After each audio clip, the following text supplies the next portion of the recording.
नमस्कार, आप देख रहे हैं सुरागेरा न्यूज चैनल का उत्तराखंड बुलेटिन और मैं हूं आपके साथ जिला फातिमा। आई नजर डालते हैं आज की फटाफट खबरों पर। बुलडोजर एक्शन को लेकर सुप्रीम कोर्ट के आदेशों की जा रही सराहना। रामनगर में गैस सिलेंडर में आग लगने से पति पत्नी समेत 3 लोग झुलसे। हल्द्वानी में भव्य रूप से मनाया जाएगा नंदा सुनंदा महोत्सव। मानसून सीजन में उफनते नाले दे रहे हादसों को बढ़ावा, कब जागेगा प्रशासन। रामनगर में वाहन चेकिंग के दौरान छात्रों और पुलिस के बीच हुई झड़प, छात्रों ने खोला पुलिस के खिलाफ मोर्चा। हल्द्वानी में शुरू हुआ भाजपा सदस्यता अभियान। शोरूमों में सुरक्षा अलर्ट पर पुलिस। नगर निगम बनाएगा मंगल पड़ाव में 10 करोड़ की लागत से कॉम्प्लेक्स। श्रमिकों ने ज्ञापन देते हुए अपनी मांगों को पूरा करने की उठाई मांग। बाइक दुर्घटना में चाचा भतीजा घायल, भतीजे की हालत गंभीर। एनएच बंद होने से रास्ते में फंसे यात्रियों की मदद को आ गया प्रशासन। एनएच की लापरवाही जनता पर पड़ी भारी, 26 घंटे बाद भी नहीं खुल सका एनएच। भारतीय जनता पार्टी में सदस्यता अभियान का कार्यक्रम हुआ शुरू। बंगाली समाज के लोगों द्वारा किया जा रहा विरोध प्रदर्शन एवं नारेबाजी। मुख्यमंत्री पुष्कर सिंह धामी ने प्रदेश के पुलिस हेडक्वार्टर में किया औचक निरीक्षण। मदिरा की दुकान पर एसडीएम का छापा।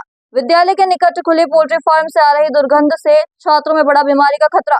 अब खबरें विस्तार से। जनपद उधम सिंह नगर में बुलडोजर एक्शन को लेकर सुप्रीम कोर्ट के फैसले की सराहना की जा रही है। आपको बता दें, सुप्रीम कोर्ट का फैसला आया है जिसमें उन्होंने साफ कर दिया है कि अगर कोई व्यक्ति दोषी साबित भी हो जाता है तो उसकी इमारत नहीं ढाई जाएगी। संवाददाता दीपक चौहान की रिपोर्ट। सुप्रीम कोर्ट के जरिए ये फैसला किया गया है कि जो अपराधी हुआ करते थे या जो मुजरिम हुआ करते थे, उनके घर वालों को जो बर्बाद किया जाता था, उसके ख़िलाफ़ सुप्रीम कोर्ट की जानिब से फ़ैसला आ चुका है। बाकी मेरी एक प्रोफेसर साहब से और एडवोकेट साहब से अभी बात हुई तो उन्होंने मुझे बताया कि अभी सिर्फ ये चर्चा रही है सुप्रीम कोर्ट के अंदर, बाकी इस पर कोई फ़ैसला नहीं आया है। मैंने कहा चलो खैर, देर आयत दुरुस्त आयत, अगरचे देर से मामला आया पर बहुत बेहतर हुआ, चूँकि ये वाकई इंसानियत के भी ख़िलाफ़ था और ये इंसाफ के भी ख़िलाफ़ था कि अगर जुर्म बाप ने किया है तो बेटे को सज़ा दी जाए, या अगर बेटे ने जुर्म किया है तो बाप के घर को बर्बाद कर दिया जाए, भाई ने अगर जुर्म किया है तो भाई के घर की तोड़ फोड़ कर दी जाए। ये वाकई इंसानियत के भी ख़िलाफ़ था और ये इंसाफ के भी ख़िलाफ़ था।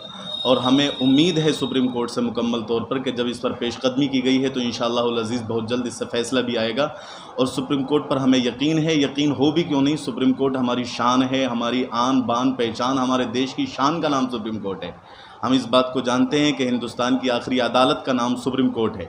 हम इस बात को जानते हैं कि बहुत सारी जगहों पर दादाओं की दादागिरी या तानाशाहों की तानाशाही चला करती है, पर सुप्रीम कोर्ट के अंदर सिर्फ़ और सिर्फ इंसाफ से काम लिया जाता है। तो ये सुप्रीम कोर्ट का बहुत ही अच्छा फ़ैसला है। हमारी उम्मीदों की आखिरी किरण का नाम सुप्रीम कोर्ट है। हमें सुप्रीम कोर्ट से मुकम्मल तौर पर यकीन है कि वहाँ से जो फ़ैसला आएगा वो वाकई मज़लूमों के हित में जाएगा और ये जो तानाशाही बरसों से चली आ रही है ये उसके ख़िलाफ़ जाएगा इंशाअल्लाह अज़ीज़। और उनका तो खैर इसके बारे में तो मैं कुछ नहीं कह सकता, बाकी बहुत सारे घर जो वीरान होने वाले थे मुस्तक़बिल में, फ्यूचर में, इंशाअल्लाह अज़ीज़ उन बर्बादी से वो लोग बच जाएंगे। तो हम तारीफ़ करते हैं और वो जो बरसों से चला आ रहा था हम उसकी निंदा करते हैं, सुप्रीम कोर्ट के इस फ़ैसले की तारीफ़ करते हैं, हम एहतराम करते हैं सुप्रीम। माशाअल्लाह, ये आपका बड़ा अच्छा सवाल है और ये बात मैं भी कहने वाला था पर आपने सवाल कर दिया। मुझे बहुत अच्छा लगा इस बात को, चूँकि हम देखते हैं इस बात को कि हिंदुस्तान किसी एक धर्म या किसी एक मज़हब को लेकर के नहीं बनाया गया है। हिंदुस्तान की खूबसूरती है ये कि इसमें तमाम धर्म के मानने वाले और तमाम मज़हब के मानने वालों को बराबर के रहने का हक़ है। और वाकई जैसा कि आप लोगों के माध्यम से हमें इस बात का इल्म हुआ था कि अगर सामने वाला मुखालिफ या मुस्लिम हुआ करता था तो आनन फानन उसके घर के अंदर बुलडोज़र पहुंचा दी जाती थी और उसको तोड़ दिया जाता था। हमें अपने मुस्लिम भाइयों के अंदर भी मुकम्मल इत्मीनान का सा माहौल इस बात को लेने के बाद में महसूस हो रहा है और हमें यकीन कामिल है कि ये जो खिलाफ फ़िज़ा जारी थी, ये जो मुखालिफ फ़िज़ा जारी थी, इंशाअल्लाह अज़ीज़ ये रुक भी जाएगी और मुसलमानों के ख़िलाफ़ जो ये जुल्म हो रहा था इंशाअल्लाह अज़ीज़ वो भी थम जाएगा और मुसलमान भी काफ़ी हद तक इससे संतुष्ट होंगे इंशाअल्लाह। रामनगर क्षेत्र के अंतर्गत ग्राम छोई पड़ाव में अचानक गैस सिलेंडर में आग लगने के बाद घर की रसोई में मौजूद पति पत्नी सहित एक अन्य व्यक्ति गंभीर रूप से झुलस गए, जिन्हें उपचार के लिए तुरंत परिजनों द्वारा रामनगर के सरकारी अस्पताल लाया गया, जहां तीनों की हालत गंभीर होने के चलते चिकित्सक ने प्राथमिक उपचार के बाद तीनों को हायर सेंटर रेफर कर दिया। संवाददाता राजीव अग्रवाल की रिपोर्ट। हाँ, सुबह गैस लीक हो रही थी घर में, भैया भाभी खाना बना रहे थे तो जो हमारे साथ पे जीवन बोरा जी रहते हैं गैस एजेंसी में, उनको बुलाया गया, वो सही कर रहे थे, उसमें विस्फोट हुआ, हल्का सा आग निकली और तीनों झुलस गए उसमें। अब इसको हम यहाँ से अपनी गाड़ी से लेके आए रामनगर अस्पताल, अब यहाँ से रेफ़र कर दिया है सुश्री तिवाड़ी के लिए। मार्ची जलाई थी उन्होंने, गैस सिलेंडर तो नहीं फटा लेकिन उसमें विस्फोट हो गया आग का, जिससे तीनों बुरी तरह से झुलस गए। मैं डॉक्टर पीयूष यहाँ पे चिकित्सा अधिकारी के रूप में तैनात। सुबह सूचना मिली थी कि इस छोई में सिलेंडर में आग लगने की वजह से 3 लोग गंभीर रूप से झुलस गए। तो वो जब यहाँ आए थे तो उनमें 3 लोग थे। एक जीवन गोरा थे, 50 साल उम्र थी जिनकी, विनोद आर्या जी 48 साल और पूजा आर्या जी 35 साल। ये तीनों लोग आए थे। तीनों के मतलब चेहरा और गले का हिस्सा काफी ज्यादा जल गया था, जिसमें से जीवन बोरा जी के सर में भी जल गया था, दोनों हाथ जल गए थे, दोनों पैर जल गए थे। सबसे ज्यादा गंभीर अगर देखा जाए तो इसमें पूजा आर्या जी लग रही हैं, जिनका फेस और नेक दोनों इन्वॉल्व हुआ है, दोनों हाथों के साथ। और विनोद आर्या जी जिनके दोनों हाथ और दोनों पैर फेस और नेक के साथ दोनों 25 से 30% बर्न है। तो हमने उन्हें प्राथमिक उपचार के बाद आगे सुशीला तिवारी के लिए रेफर कर दिया है।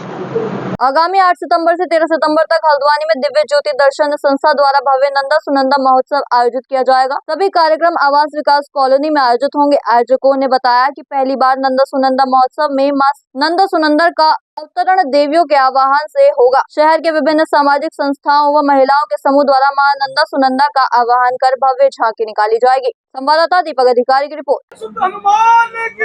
ना तो इतना ही है कि हल्द्वानी का ये परम सौभाग्य है कि यहाँ नंदा सुनंदा महोत्सव किया जा रहा है। अभी तक इस कार्यक्रम को देखने के लिए, इस पूजा के लिए हम लोग नैनीताल की तरफ जाते थे, लेकिन आज हमारे हल्द्वानी शहर में ये हो रहा है। ये हमारे लिए सौभाग्य की बात है। उससे भी ज्यादा परम सौभाग्य ये है कि इस पूजा में हम लोग भी सम्मिलित हो पाएंगे। हम सभी देवी अपनी उस देवी के आराध्य देवी के लिए कुछ कर पाएंगे। ये हमारे लिए परम सौभाग्य की बात है। सुचित्रा जायसवाल।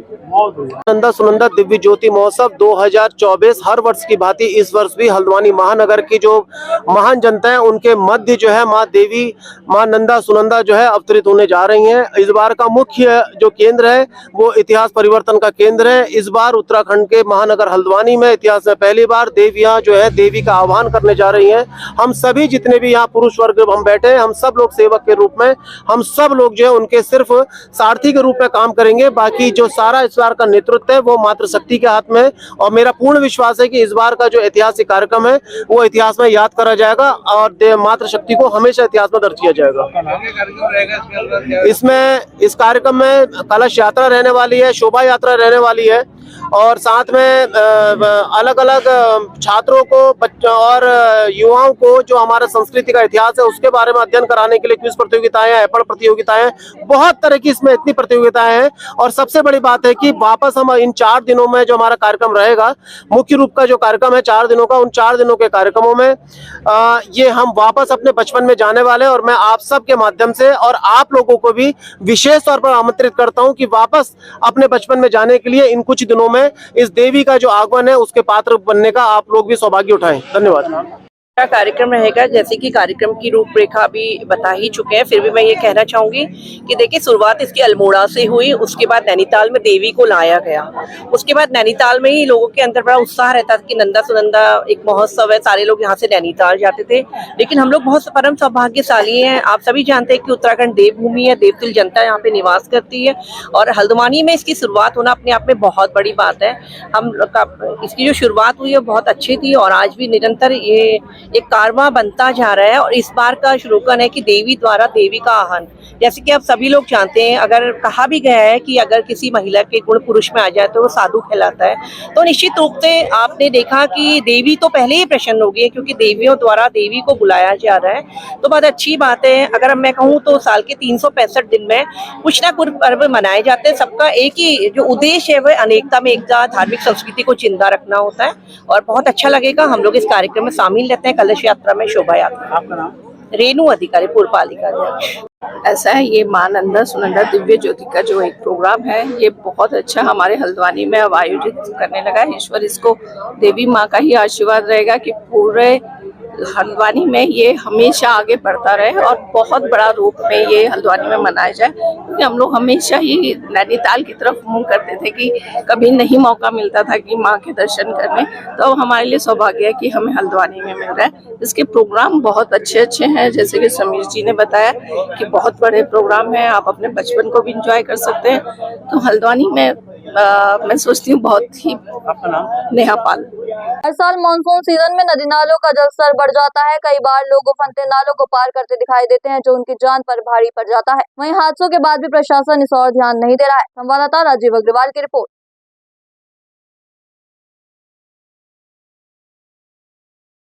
जनपद के वरिष्ठ पुलिस अधीक्षक प्रहलाद नारायण मीणा के आदेश के बाद पूरे जिले में वाहन चेकिंग अभियान चलाया जा रहा है, जिसको लेकर मंगलवार की रात पुलिस द्वारा लखनपुर चुंगी पर वाहन चेकिंग की जा रही थी। अभियान के दौरान पुलिस द्वारा यातायात नियमों का उल्लंघन करने के आरोप में कई वाहन चालकों के खिलाफ कार्रवाई की गई। वहीं कार्रवाई के दौरान इस क्षेत्र में 2 युवक अपने वाहन से गुजर रहे थे, जिन्हें पुलिस द्वारा रोका गया तो उनके द्वारा पुलिस से अभद्रता की गई, जिसको लेकर दोनों पक्षों में तनातनी हो गई। संवाददाता राजीव अग्रवाल की रिपोर्ट।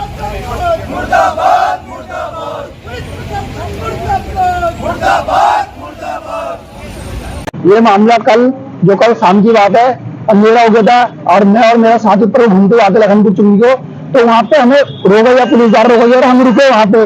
उसके बाद हमको चाबी छीन गई, हमने तब पूछा कि हमसे चाबी क्यों छीन दो, तो वो जहाँ पे जो लेडी पुलिस वाली थी उन्होंने थप्पड़ मार दिया छुपते ही।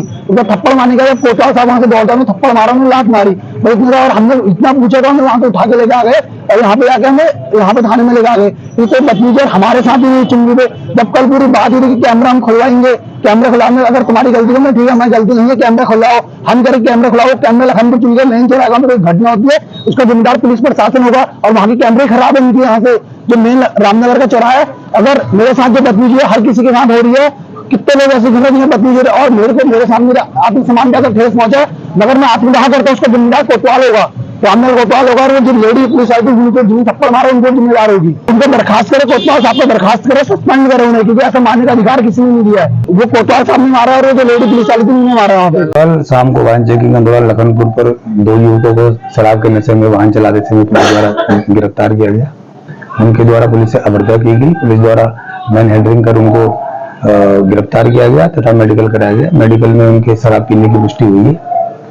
चूंकि उनमें से एक हीरा भंडारी छात्र संघ से कनेक्टिंग रहा है, तो उसके सहयोग में ये लोग गलत तरीके से प्रशासन पर दबाव बनाने का प्रयास कर रहे हैं और इनके अगर संवैधानिक दायरे में रहते हैं तो ठीक है, और अगर कानून हाथ में लेंगे तो इनके विरोध भी कड़ी कार्रवाई की जाएगी। जैसा कि मैंने बताया कि चेकिंग के दौरान उनको रोका गया, दोनों युवक जो शराब के नशे में थे और उनके द्वारा पुलिस से जो है हाथापाई करने की कोशिश की गई और अन्य इसलिए पुलिस द्वारा मैन हैंडलिंग की गई है और उनको गिरफ्तार कर आवश्यक बलपूर्वक उनको गिरफ्तार किया गया है और उनको जो है बाद में जमानती अपराध होने पर जमानत भी दे दी गई थी। हल्द्वानी के भारतीय जनता पार्टी के कुमाऊं संभाग कार्यालय में हल्द्वानी के भारतीय जनता पार्टी के कुमाऊं संभाग कार्यालय में भारतीय जनता पार्टी के सदस्यता अभियान को लेकर पूर्व केंद्रीय मंत्री और नैनीताल उधमसिंह नगर लोकसभा से सांसद अजय भट्ट ने प्रेस वार्ता की। इस दौरान उन्होंने बताया कि 2 सितंबर से 21 सितंबर तक पहले चरण में पूरे देश भर में भाजपा का सदस्यता अभियान चल रहा है। उन्होंने कहा कि प्रत्येक 3 साल में भाजपा की सदस्यता शून्य हो जाती है और सदस्यता का नवीनीकरण करना पड़ता है। संवाददाता दीपक अधिकारी की रिपोर्ट। हमारे बूथ में 200 से अधिक सदस्य बनने चाहिए। हमारा सदस्यता अभियान चल रहा है और शून्य सदस्यता इस समय मानी जाएगी। 3 साल के बाद हमारी सदस्यता का नवीनीकरण होता है, सबको दोबारा से सदस्यता लेनी पड़ती है। माननीय प्रधानमंत्री जी ने अभी 2 तारीख को सदस्यता ली है, उनको माननीय राष्ट्रीय अध्यक्ष जी ने सदस्यता दिलवाई है। माननीय प्रदेश अध्यक्ष जी ने मुख्यमंत्री जी को 3 तारीख को सदस्यता दिलवाई है। हम सब ने आज 4 तारीख को सदस्यता ली है और पूरे देश में इसी तरह जिला स्तर पर सभी हमारे प्रमुख लोग और आम कार्यकर्ता सदस्यता ले रहे हैं। सदस्यता अभियान इस समय प्रारंभ हो गया है। कब से कब तक ये सदस्यता अभियान चलेगा, कितने का लक्ष्य रखा है? देखिए, लक्ष्य तो हम लोग इसको असीमित लक्ष्य मान के चले, क्योंकि जिस तरह से हमारा सदस्यता अभियान चल रहा है इस समय, हम इसको किसी लक्ष्य में सीमा पर बांधना नहीं चाहते हैं। अगर माना हमारी पिछली सदस्यता 1 थी तो 2, 2 थी तो 4, 4 थी तो 6, यानी कि हम लगातार बढ़ाते जाते हैं। अगर 18 करोड़ थी या 11 करोड़ थी तो 22 या 36 या तिगुना, इस तरह से हम आगे बढ़ाते जाते हैं। इसलिए मैंने असीमित लक्ष्य की बात करी है। सदस्यता अभियान विधिवत चल पड़ा है और जो लगातार आगे तक चलेगा। मैंने कुछ चीज़ें आपको बतानी थी कि 2 तारीख से 25 तारीख तक सितंबर में पहला हमारा प्राथमिक सदस्यता का चरण चल रहा है। इसके बाद हमारी फिर इनकी समीक्षाएं होंगी। कहाँ समीक्षाएं होंगी? राष्ट्रीय स्तर पर प्रदेश स्तर पर और हमारे मंडल स्तर पर, जिला स्तर पर। इसके बाद हमारा दूसरा चरण जो होगा हमारे सक्रिय सदस्यों का होगा, जिसमें 100 रुपये हमने फीस भी रखी है। मंडल पर हम पर्याप्त, जिले पर हम पर्याप्त और प्रदेश में पर्याप्त सक्रिय सदस्य बनाते हैं, ताकि सक्रिय सदस्य ही पदाधिकारी बन सकते हैं। इस प्रकार की व्यवस्था हमारे पास है, इस तरह की व्यवस्था है। और हम आज एकमात्र इकलौती पार्टी है कि जो विश्व की नंबर 1 की पार्टी इसी प्रकार से बन चुके हैं, जिसके माननीय प्रधानमंत्री सदस्य बन रहे हों, माननीय मुख्यमंत्रीगण सदस्य बन रहे हों, सभी सांसद, सभी केंद्रीय मंत्री, सभी प्रदेश स्तर के मंत्री, पदाधिकारी, अध्यक्षगण सदस्य बन रहे हों, तो आप समझ सकते हैं कि उस पार्टी को कितनी व्यवस्थित तरीके से हम लोग संगठित करके अपनी पार्टी चलाते हैं। और उसी पार्टी में से हमारे जनप्रतिनिधि जब चुन के आते हैं तो उसमें मोदी जी जैसे कार्यकर्ता निकल कर देश नहीं दुनिया के सर्वाधिक लोकप्रिय नेता भी बनते हैं, और सर्वाधिक काम करने वाले और समर्पित भाव से मानवता के लिए और देश के लिए काम करने वाले नेता भी बनते हैं। चाहे तो एक साथ होनी चाहिए, सब लोग एक साथ बैठना ही नहीं चाहते। पापा, ट्राई दिस। लो, सब पक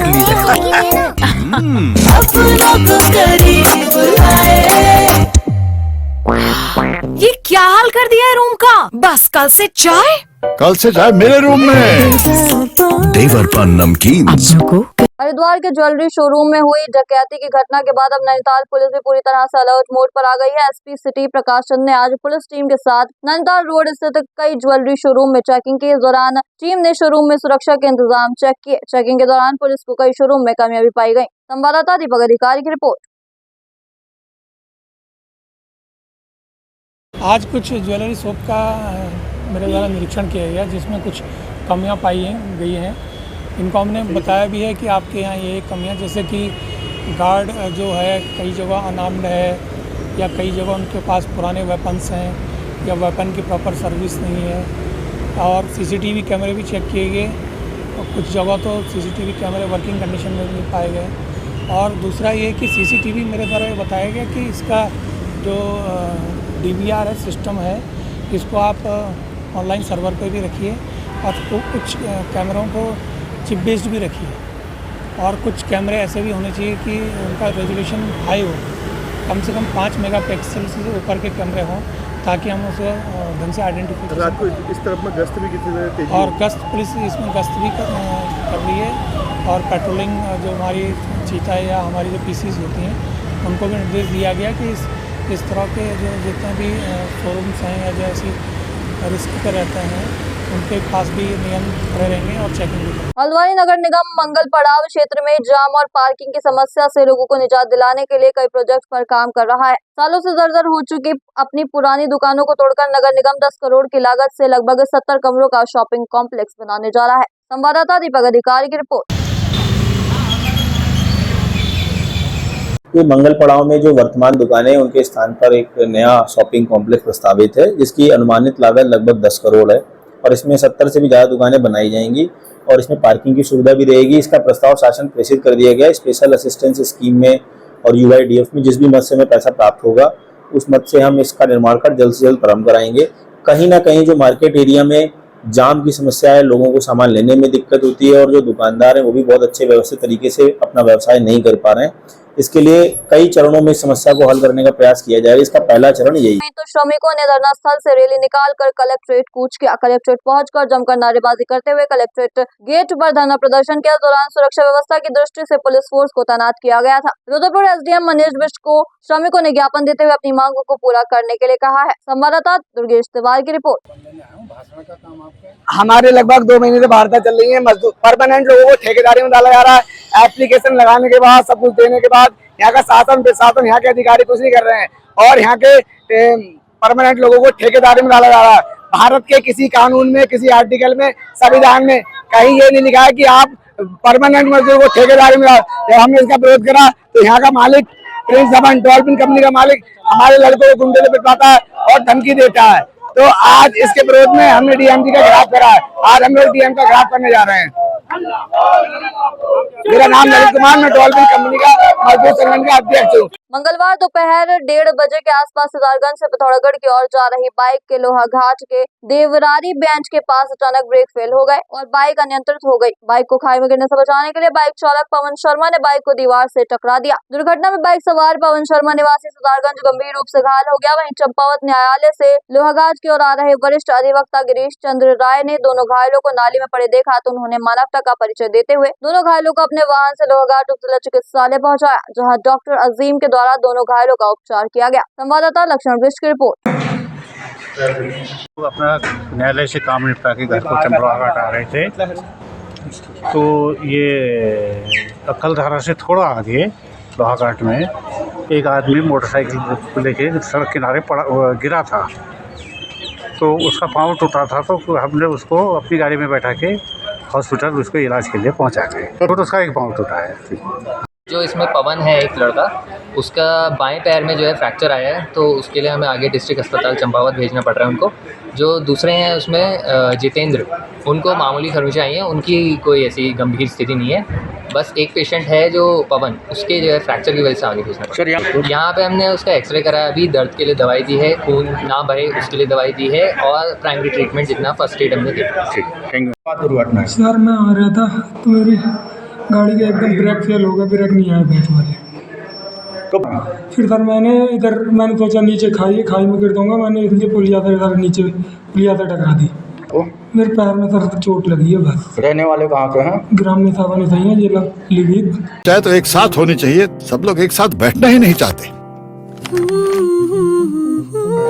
पापा ट्राई दिस। लो सब लपक लिए।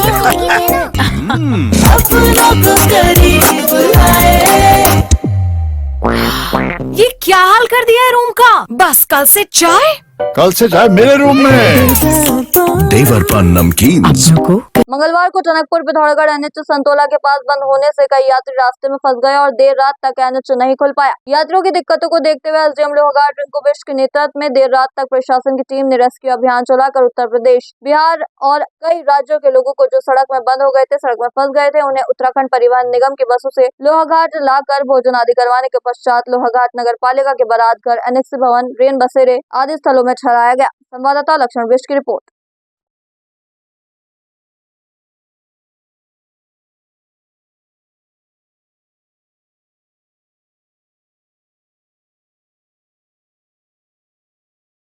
मंगलवार सुबह 9 बजे से संतोला के पास बंद पड़े एनएच को लगभग 26 घंटे बीत जाने के बाद भी नहीं खोला जा सका। एनएच के अधिकारियों की लापरवाही जनता पर भारी पड़ी है। सड़क बंद होने से मंगलवार को कई स्कूली बच्चे, बुजुर्ग, महिलाएं, एम्बुलेंस सहित सैकड़ों यात्री सुबह से जाम में फंसे रहे। इतने बड़े भूस्खलन को साफ करने के लिए एनएच के अधिकारियों के द्वारा सिर्फ एक पोकलेन मशीन व एक जेसीबी के सहारे खोलने का प्रयास किया जा रहा था। रात में जेसीबी मशीन खराब होकर पहाड़ी में लटक गई है, जिस कारण लोगों को काफी असुविधाओं का सामना करना पड़ रहा है। संवाददाता लक्ष्मण बिष्ट की रिपोर्ट।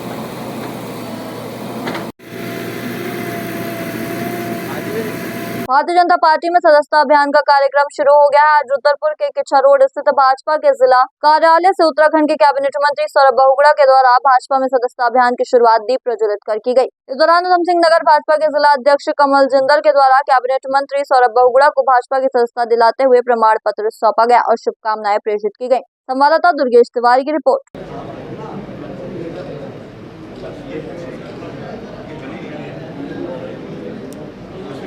मोदी जी को, साथ ही साथ हमारे देश के यशस्वी राष्ट्रीय अध्यक्ष जगत प्रकाश नड्डा जी को बहुत बहुत धन्यवाद देता हूं कि उन्होंने हमारे संगठन पर राष्ट्रीय जो हमारा सदस्यता अभियान 2024 है उसकी शुरुआत दिल्ली में 2 सितंबर को करी, जब हमारे राष्ट्रीय अध्यक्ष जी ने माननीय प्रधानमंत्री जी को सदस्यता ग्रहण करवाई और फिर 3 तारीख को हमारे माननीय मुख्यमंत्री जी को हमारे प्रदेश के यशस्वी हमारे अध्यक्ष महेंद्र भट्ट जी ने सदस्यता अभियान शुरू करवाई।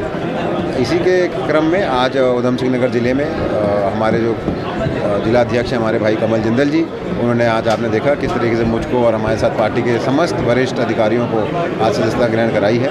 भारतीय जनता पार्टी का ये पर्व जो है 1.5 महीने तक चलेगा। 3 फेजेज़ में ये पर्व चलना है।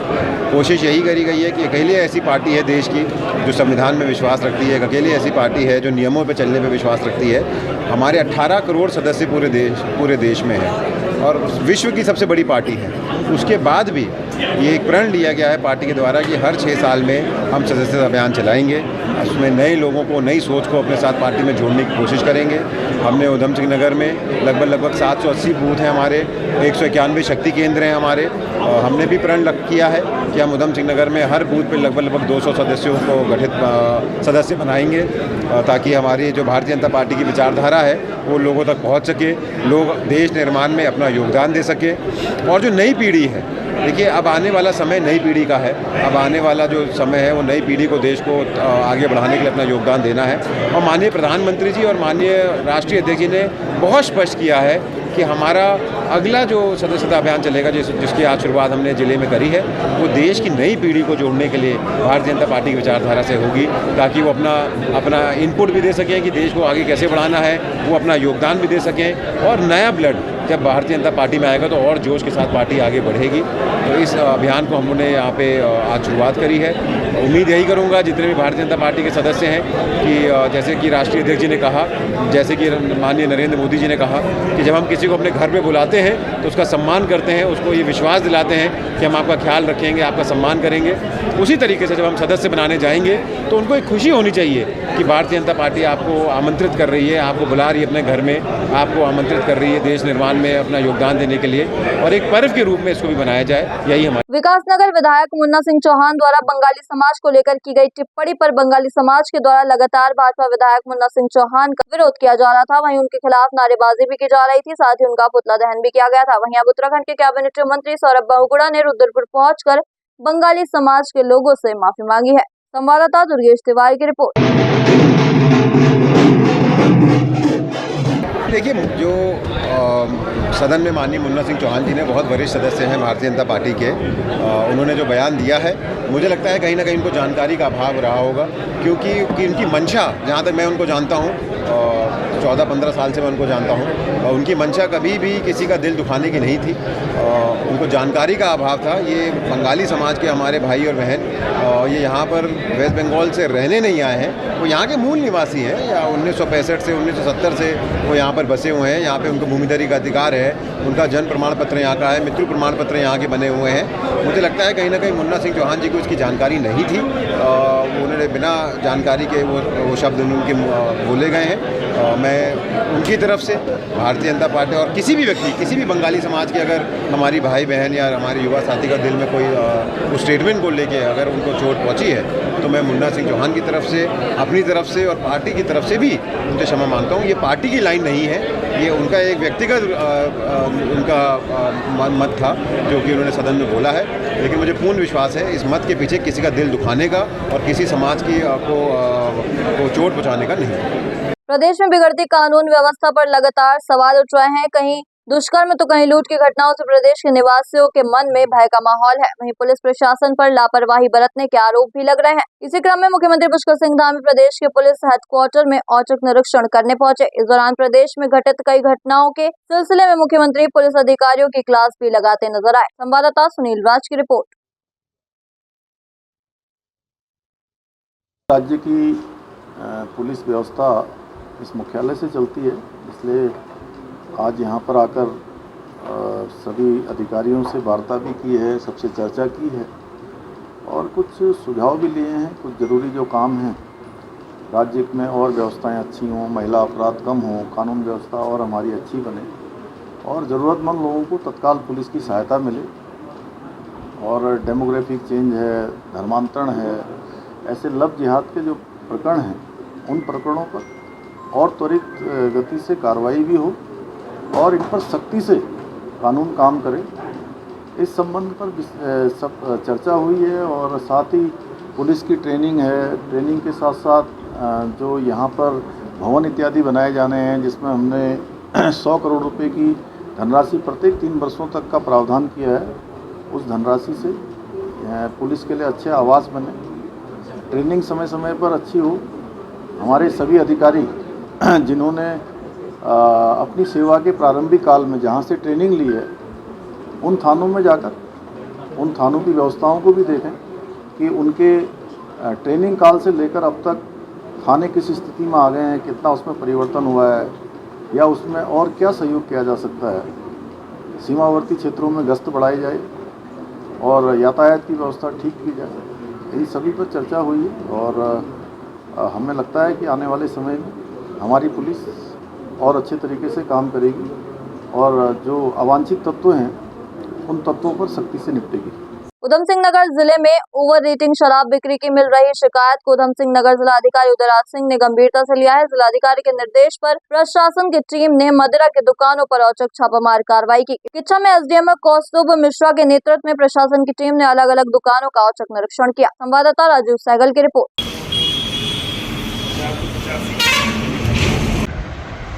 आज जिलाधिकारी महोदय के निर्देश पर जो शराब विक्रेता थे, अनुज्ञापी थे, उनकी दुकानों पर औचक निरीक्षण किया गया है, जिसमें से कुछ दुकानों में ओवर रेट की शिकायत मिली है। इसके साथ ही किच्छा में कई दुकानों पर पर्ची नहीं दी जा रही थी। इसके साथ ही स्टॉक रजिस्टर मेंटेन नहीं किए गए थे। प्रथम दृष्टया इनके स्टॉक रजिस्टर को सीज किया गया है। इसके साथ ही विभागीय अधिकारियों को नियमानुसार अग्रिम कार्रवाई के लिए निर्देशित किया गया है। ऐसे ही औचक निरीक्षण आगे भी जारी रहेगा और अनुज्ञापी दुकानों पर छापेमारी कार्रवाई की। खटीमा के राजकीय इंटर कॉलेज चारों बेटा के समीप पोल्ट्री फार्म खोले जाने के कारण छात्र छात्राओं में बीमारी का खतरा बढ़ा है। गौरतलब है कि स्कूल बाउंड्री के निकट पोल्ट्री फार्म होने के कारण दक्षिणी हवा चलते ही स्कूल परिसर में पोल्ट्री फार्म की दुर्गंध आने से कई बच्चों की तबीयत बिगड़ने लगती है। साथ ही स्कूल में जो खाना बनाने वाली माताएं हैं उनको भी खाना बनाने में परेशानी होती है। साथ ही शिक्षक एवं शिक्षिकाओं को और बच्चों को खाना खाते समय दुर्गंध का सामना करना पड़ता है। वहीं प्रधानाचार्य रामनारायण वर्मा ने कहा कि पोल्ट्री फार्म की दुर्गंध से पूरा स्टाफ एवं बच्चे बुरी तरह से प्रभावित हो रहे हैं।